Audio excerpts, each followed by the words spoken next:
అందరికీ నమస్కారం. ఈరోజు ఢిల్లీలో నా అభిమాన నటుడు, నా ఆరాధ్య దైవం నందమూరి బాలకృష్ణ గారికి పద్మభూషణ్ పురస్కారం అందుకోబోతున్నారు.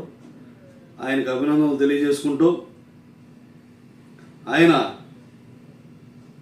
సాంఘిక, జానపద, చారిత్రాత్మక, పౌరాణిక చిత్రాల్లో ఆయనే సాటి అని నిరూపించుకొని ఈరోజు పద్మభూషణ్ తీసుకుంటున్న సందర్భంగా నందమూరి బాలకృష్ణ గారి అభిమానులకు, నందమూరి కుటుంబ వంశ వీరాభిమానులందరికీ నా ధన్యవాదాలు, కృతజ్ఞతలు, అభినందనలు తెలియజేసుకుంటున్నాను.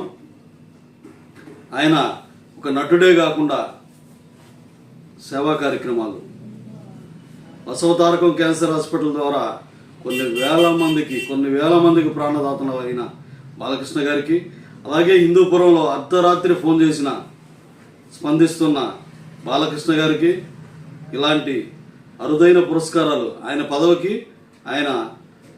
ఆయనకి పదవి అలంకారమే కానీ పదవి ఆయనకు అలంకారం కాదు. అలాగే ఈరోజు ఇచ్చేది కూడా ఆయనకి అలంకారం అంతే, పదవికి అలంకారం అంతే.